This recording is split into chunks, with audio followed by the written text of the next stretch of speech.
Hi, I'm Julianne Neal with the Equus Film and Arts Fest, and I'm really excited to finally have a chance to sit down and speak with one of our team members, Lisa Mae DeMasi, who is also an author in this year's festival. Lisa Mae, thank you so much for talking to me. How are you doing today? I'm fine, thank you. I'm excited to talk to you too. I'm so glad. Well, good, good. I just have to ask, first of all, how did it feel to be a part of the team this year? Was it fun and exciting, or were you overwhelmed with everything?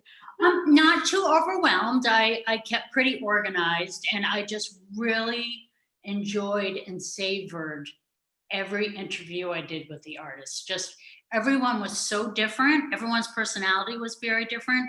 A lot of the work was very different from one another, but just great chats and like to learn about their journeys as artists was very inspiring. That's really fun. It's really like you said, there's so many inspiring people in this year's group. And so in becoming a virtual event instead of a live event, I think that, it took some things away for sure, but it gave us a chance to really get to know each other. And so that's been exciting. And so I'm going to speak with you now, not as a team member, but as one of our authors, which, I mean, that's so exciting. I'll have to say before we start with that, I remember meeting you at last year's festival, and you came in so excited about one of our other authors and filmmakers, Bernice Indy. And so first, can you tell me a little bit about that and how your journey started with the film festival through Bernice? Yeah, so I picked up Bernice's memoir, Lady Longrider, probably in the early fall of last year. And I literally finished the book, was so inspired by this woman who gets on a horse and has a hack with her and just travels through the elements, meeting all kinds of what she calls trail angels along the way and camping out and just by herself and just an incredible woman. So I literally finished reading the memoir and I had signed up for her Facebook page and learned she was going to be at the Equus Film and Arts Festival in Lexington.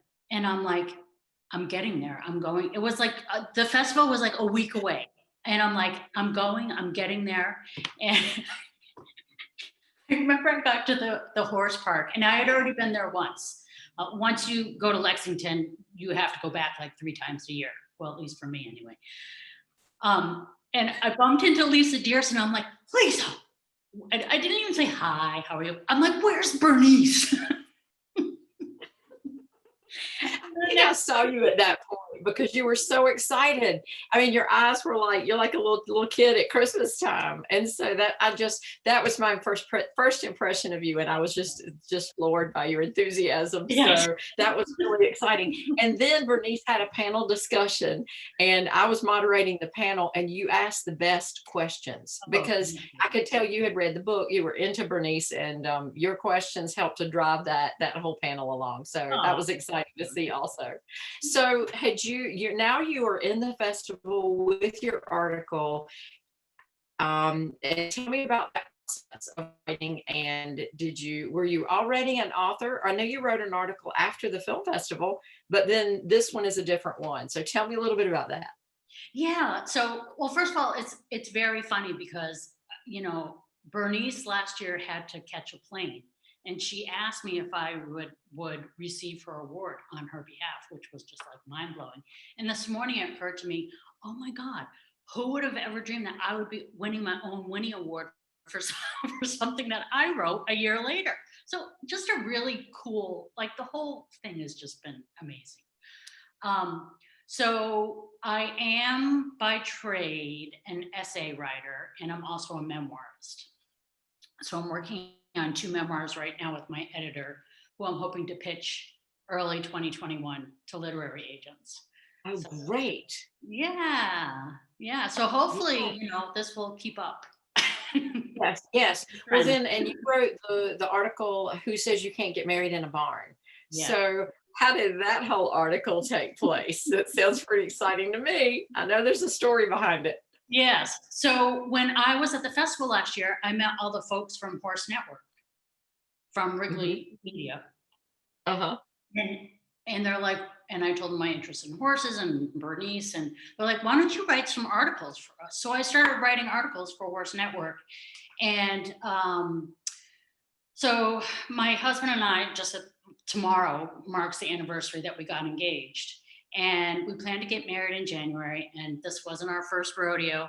And we didn't want a church wedding. And we didn't want even our family. We love our family, but we just wanted to do it all by ourselves. We wanted a JP.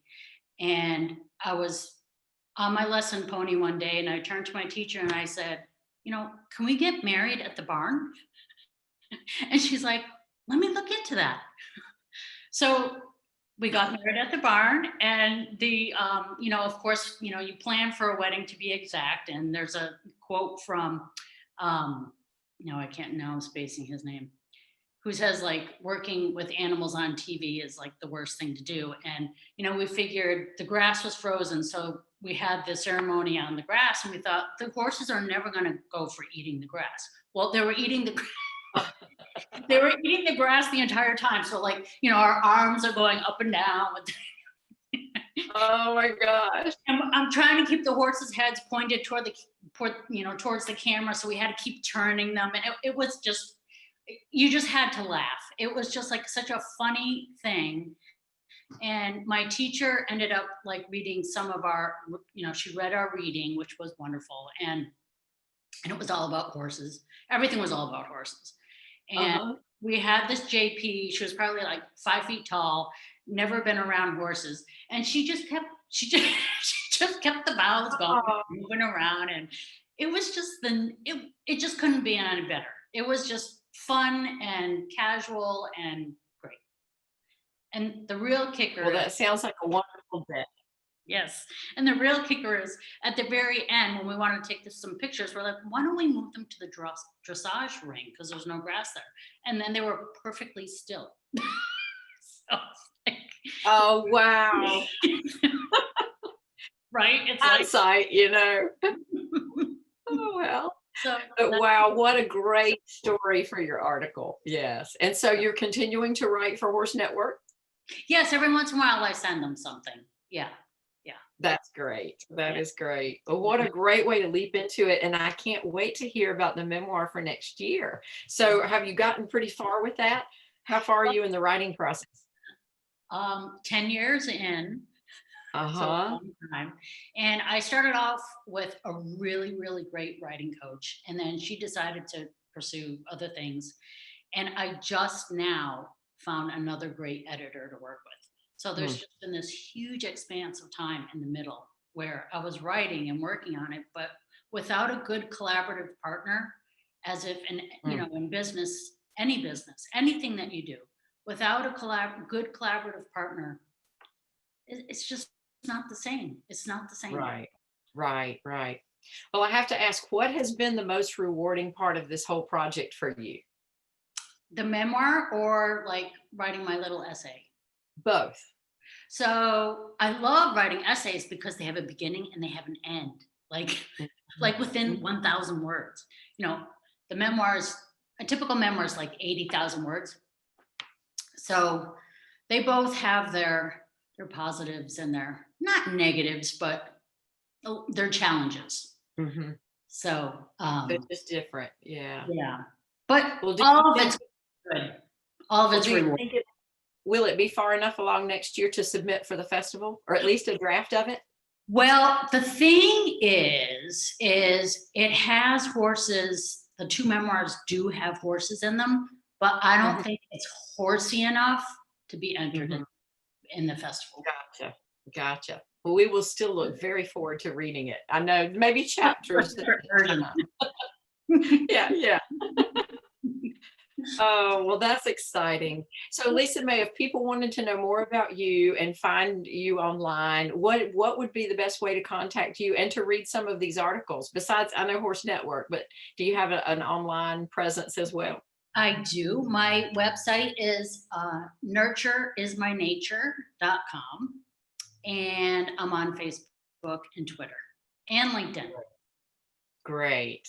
We're going to look a lot, really forward to finding more of you on Horse Network and also looking you up online. And I'm just excited about next year. My head's already spinning with things that we can do for next year's Equus Film and Arts Fest. And so happy to have you on the team. It's been a pleasure. Thank you, Julianne. Thank you, Lisa, and we'll talk soon.